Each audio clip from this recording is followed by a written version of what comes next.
Welcome back to Old Charles, the channel where we explore the history, design, and value of old coins from around the world. In today's video, we're going to take a deep dive into the United Kingdom 2 shilling coin from 1949, also known as the florin. We'll look at its fascinating history, its design features, the changes that happened in British coinage around that time, and of course, how much this coin is worth today, depending on its condition. So stay tuned until the end, because you might be surprised at the collector's value of this coin. The 2 shilling coin, or florin, has a very interesting place in British coinage history.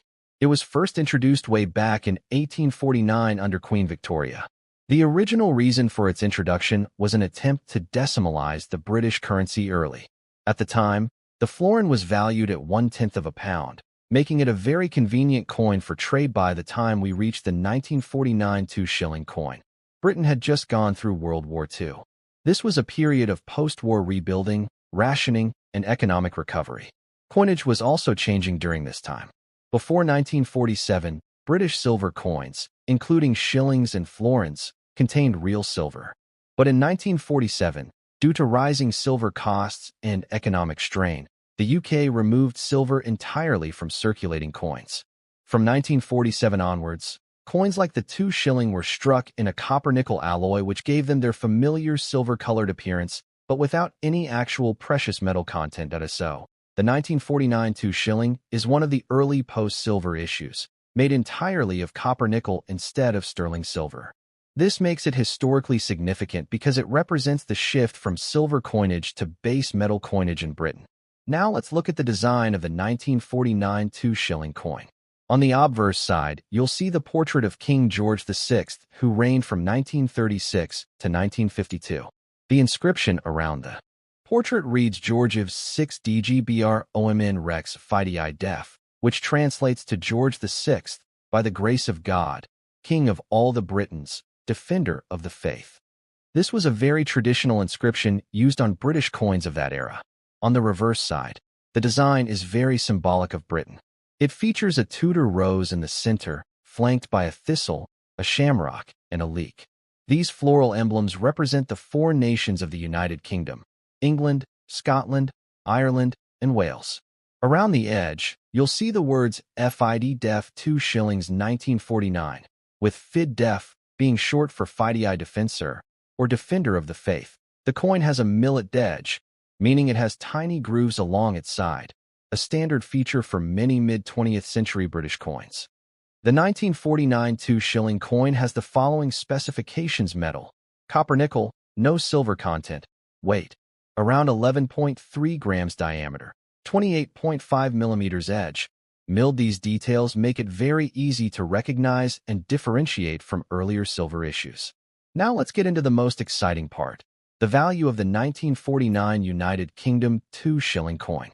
Since it's made of copper-nickel and contains no silver, its value comes entirely from its collectability and condition. For a circulated 1949 2 shilling coin, meaning one that has been used in everyday transactions and shows signs of wear, the value usually ranges from about £1 to £3 British pounds, or around $1.50 to $4 US if you have a coin in better condition, such as very fine VF to extremely fine EF. The value can increase to somewhere between £5 and £10, or about $6 to $12 US, but the real jump comes with uncirculated or mint state examples.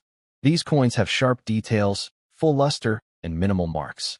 A 1949 2 shilling in brilliant uncirculated condition can fetch anywhere from £20 to £40, and sometimes even higher at auctions, depending on the buyer's interest.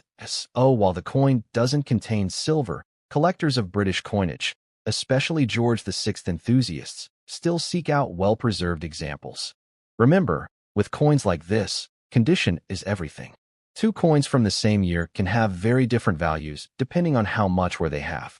Collectors look at details such as how clear the king's portrait is, whether the lettering is still sharp, if the floral designs on the reverse are still detailed, and whether the coin still has its original shine. Coins that have been heavily circulated may only bring a couple of pounds, but uncirculated ones are much more valuable. So if you have one, check it carefully or even get it professionally graded. So there you have it, the story of the 1949 United Kingdom 2 shilling coin, a coin that may not contain silver, but still holds a lot of historical significance as part of Britain's post-war coinage. Its value ranges from just a few pounds in circulated condition to potentially £40 or more for pristine examples that if you own one of these coins, you're holding a small piece of British history, a reminder of King George VI's reign, and the era of post-war recovery. The 2 shilling coin, also known as the florin, has a fascinating and long history in British coinage. To understand the 1949 issue, we need to go back a full century earlier. The florin was first introduced in 1849 during the reign of Queen Victoria. At the time, Britain was considering decimalizing its currency, a huge step away from the traditional pounds, shillings, and pence system that had been in use for centuries. 1 pound was made up of 20 shillings, and each shilling was 12 pence. The 2 shilling coin was exactly 1/10 of a pound, making it a convenient denomination that fit nicely into a possible decimal system. The very first 1849 florin was nicknamed the Godless Florin because it left out the phrase "Dei Gratia," by the grace of God, from the monarch's title. The wording. But despite the rocky start, the florin remained in circulation and became an important coin of the Victorian era. As the decades passed, the design of the florin changed several times under different monarchs, from Queen Victoria to Edward VII, then to George V, and later George VI.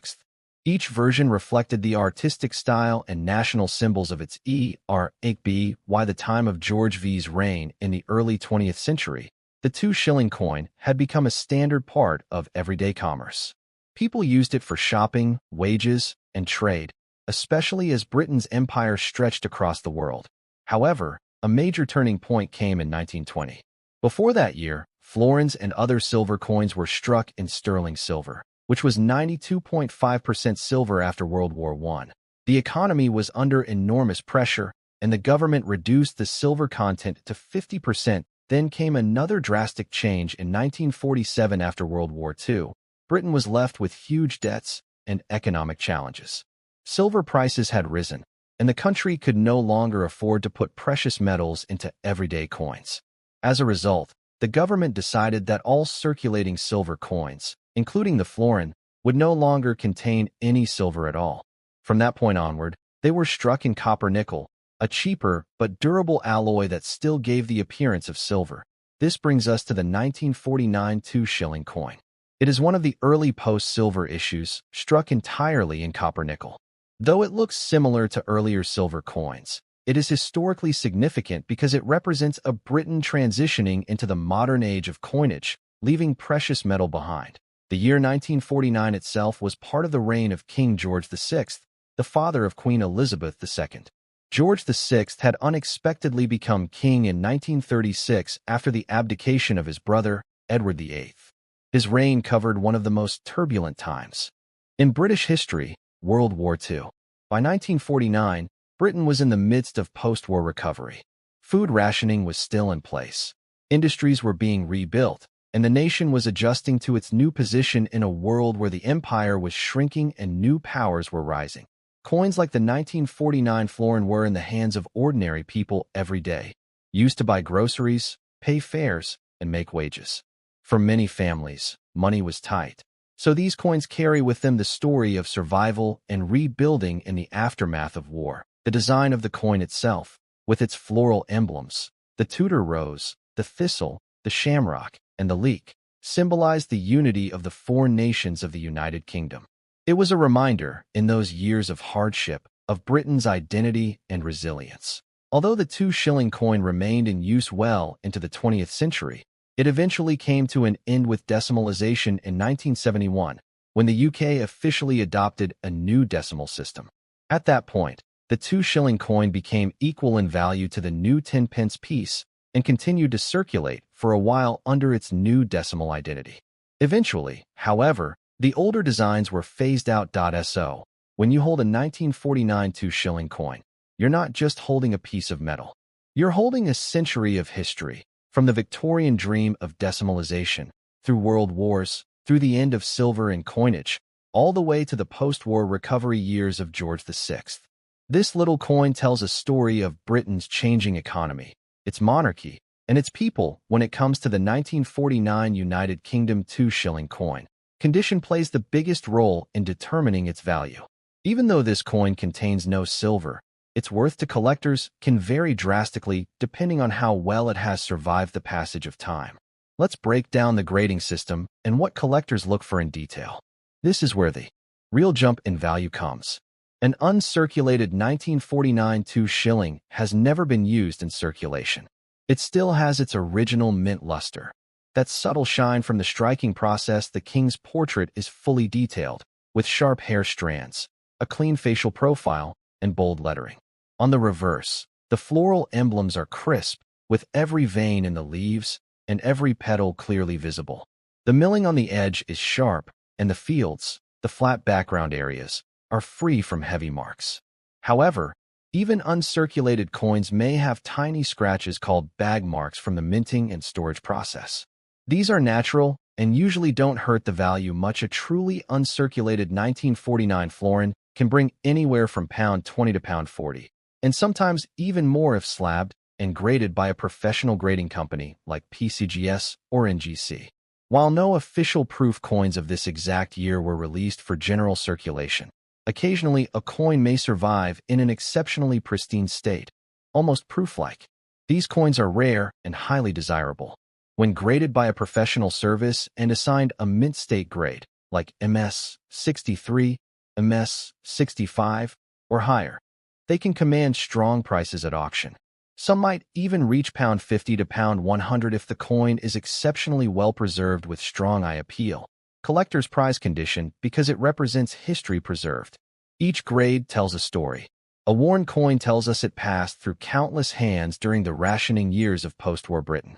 A sharp, uncirculated coin tells us someone tucked it away safely for decades, protecting it from wear and damage. That's why you'll see such a wide gap in value between a worn, common example and a pristine, uncirculated piece. For a 1949 2 shilling, the jump can be more than 20 times its base value just based on condition alone. That if you have one of these coins, examine it under good light. Look for details in George VI's hair, the sharpness of the Tudor rose, and weather the fields.